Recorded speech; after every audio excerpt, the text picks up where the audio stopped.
الحمد لله رب العالمين والصلاة والسلام على سيدنا ومولانا محمد وآله وأزواجه وذريته أجمعين. اللهم أرنا الحق حقا وارزقنا اجتنابه. اللهم أرنا الحق حقا وارزقنا اتباعه، وأرنا الباطل باطلا وارزقنا اجتنابه. اللهم أرنا حقائق الأشياء كما هي. اللهم أرنا حقائق الأشياء كما هي. اللهم أرنا حقائق الأشياء كما هي. رب زدنا علما، رب زدنا علما، رب زدنا علما. وصل وسلم على سيدنا ومولانا صاحب الجود والكرم وآله وأزواجه وذريته أجمعين. Okay, Islamic economics. So last time we did cover a lot of ground. We'll continue from there.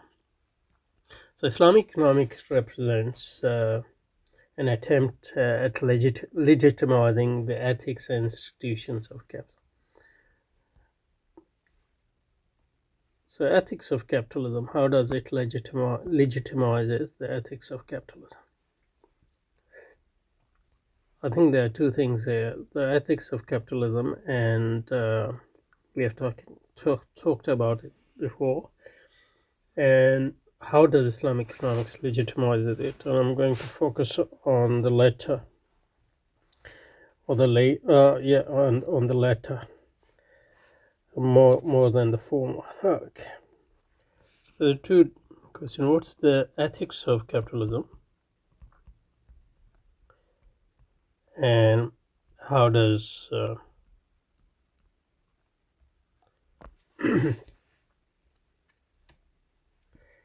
how does Islamic economics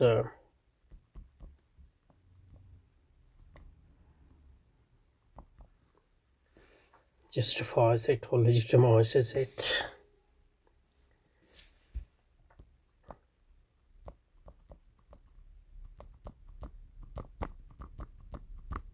We're going to focus on these questions, and they're very important questions because understanding them is important for understanding the danger of Islamic economics for Islamic way of life, for Islam as a civilization, for the struggle for making Islam as a dominant civilization among Muslims.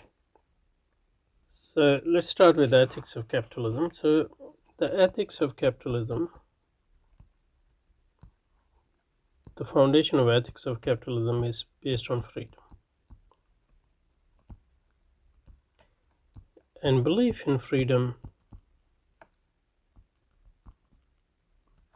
is belief in human autonomy, in human divinity, and that's whether it's at the individual level or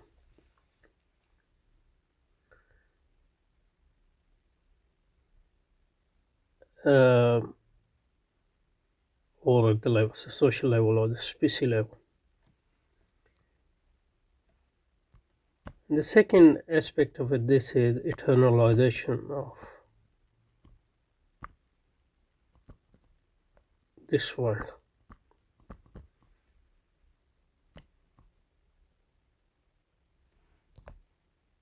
As Shaitan said to Adam al-Islam, mulku la yabla, if he transgress, then he will get mulkun la yabla. One of the things. That's mulkun la yabla.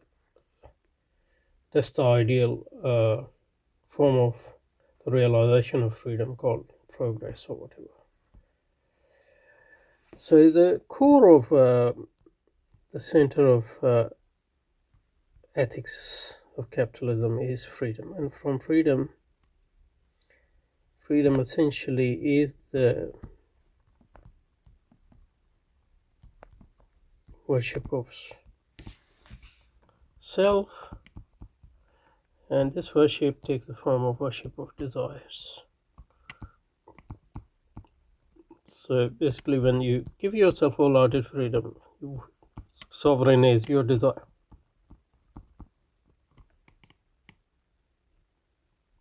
And in the context of capitalism specifically, and in the context of freedom, and capital, as we have said, capital is the concrete form of freedom, because in order to operationalize freedom, you need resources. Not just resources, but abundance of resources, because lack of resources put limits on your freedom. So for your master your divinity, what you need is there's no limit on your desires, external limits anyway. And there are two desires which are specifically central to capitalism and its ethic.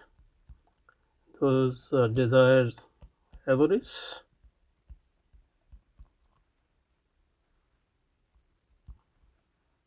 and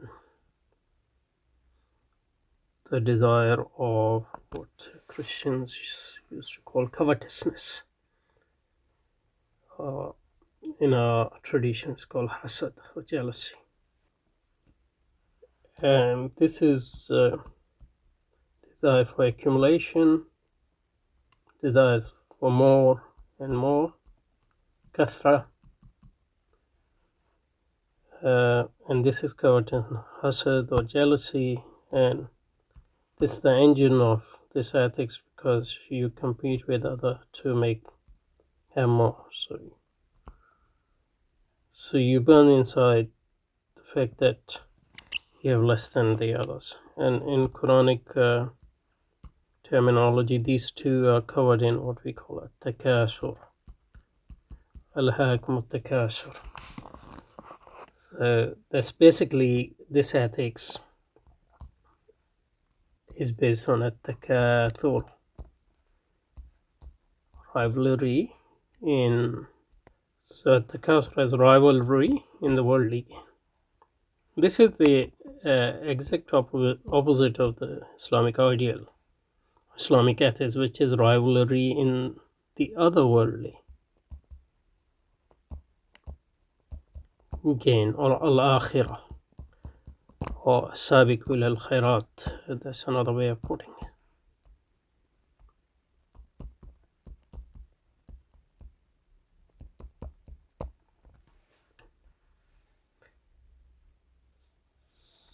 So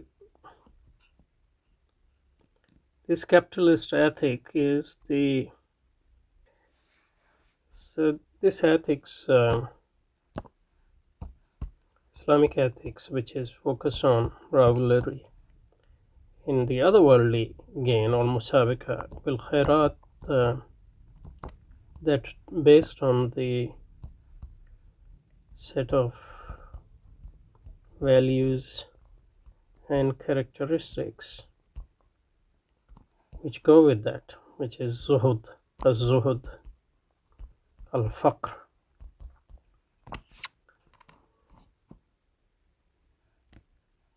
etc., infaq, etc.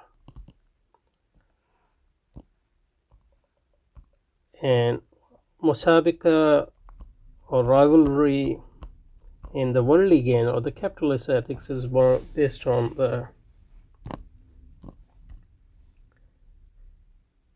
success and based on the values and characteristics and ethics which are the exact opposite of these values. Say, instead of zuhud and faqr, you build a personality which wants more and more, which is not qani, which is the exact opposite of qani, which is doesn't do infaq, save, because saving is essential for, iddikhar is essential for accumulation, at least at the early stage of capitalism. So these are two exact opposites, ethics and ideals, and two opposite set of values. Okay. Now, obviously, Islamic. How does the important question is, how does Islamic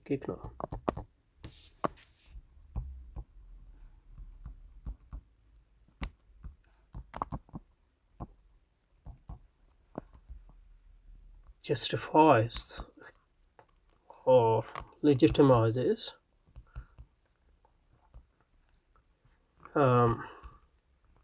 capitalist ethic.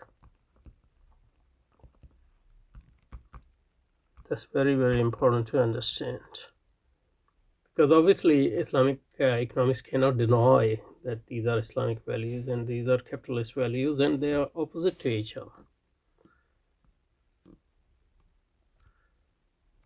And the core strategy um,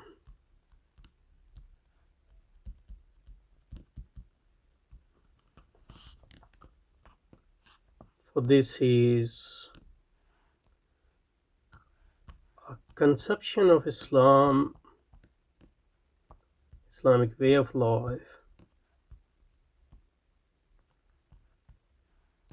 and Islamic ethics and personality, which is minimalist in a sense, in a way which I'll explain in a minute. Try to explain anyway. So the conception of Islamic way of life, which is presupposed by Islamic economics,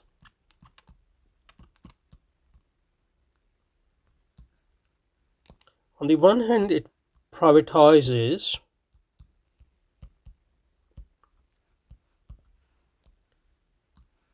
Islamic ideal way of life,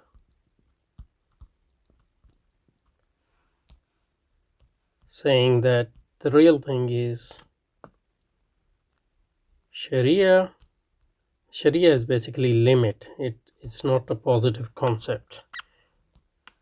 So Sharia tells you a limit. So obviously you can't be capitalist, you can't be seeking worldly gains, etc. in absolute term, but within the limit of Sharia there is no harm in seeking worldly gain.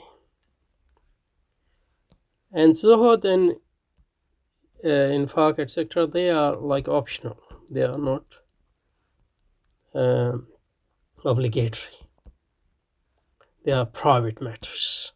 So if somebody wants to do Zuhud, it's fine, but within Islam, within the absolutely necessary thing is within the boundaries of Sharia, as Sharia defined as a limit.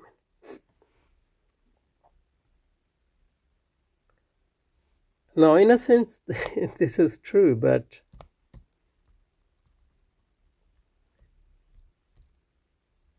it is true, like formally speaking. But Islamic economics doesn't raise the question how to make Islamic way of life,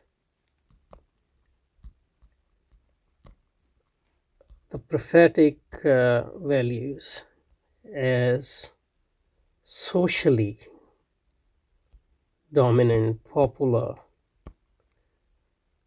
widely spread values and way of life, the life of Zuhud and Faqr. It doesn't raise that question. It leaves that question to Sufiyas and Murabbis, etc. And that question is dissociated from the question of economic way of life.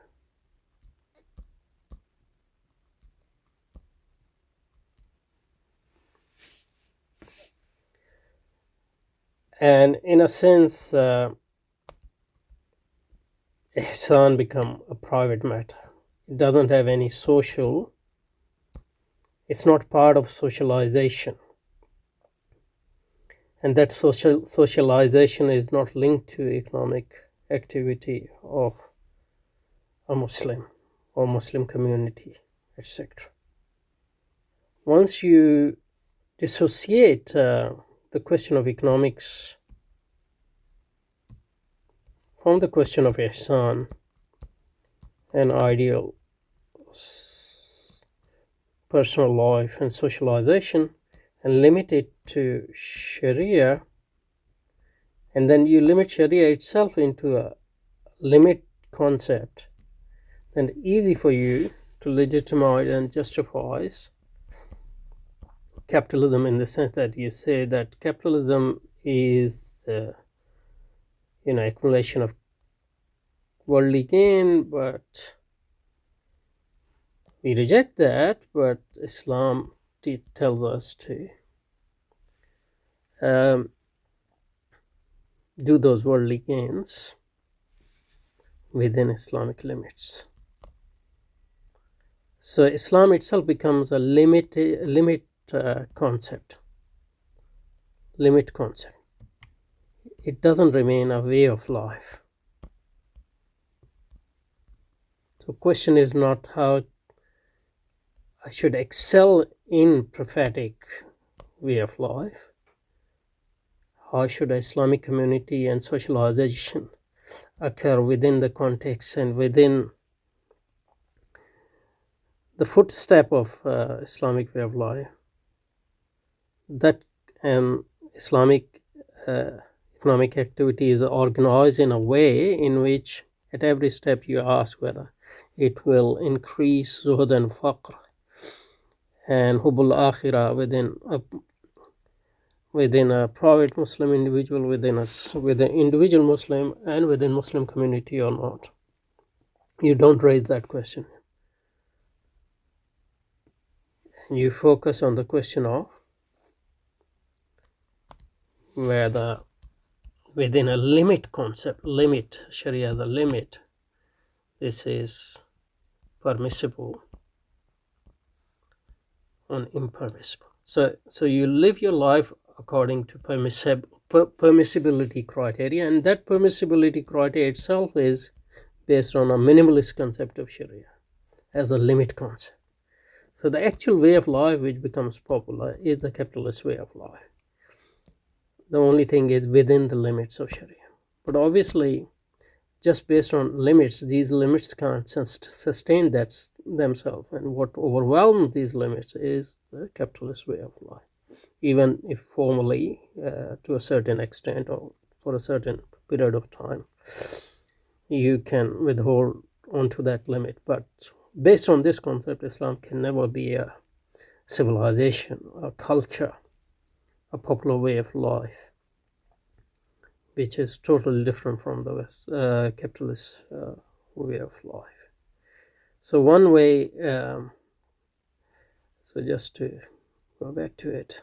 So the basic strategy is to, functional strategy anyway, a concept of Sharia and Islamic life as a limit concept,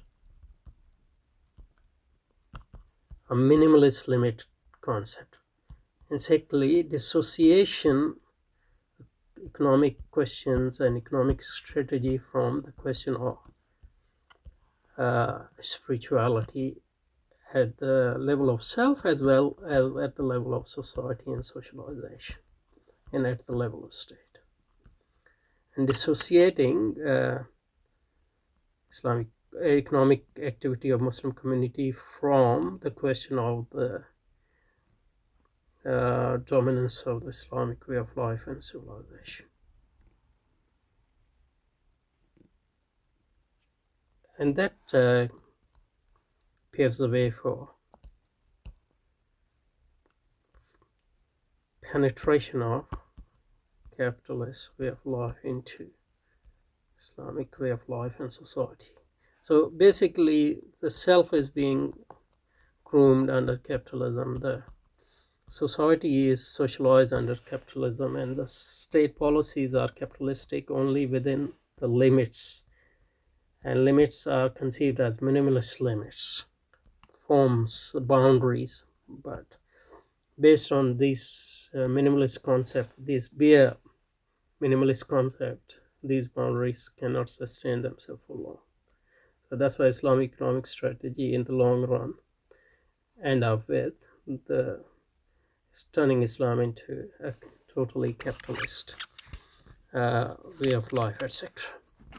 Anyway, this is the broad brush, and hopefully, probably next time I'll try to say a bit more on this.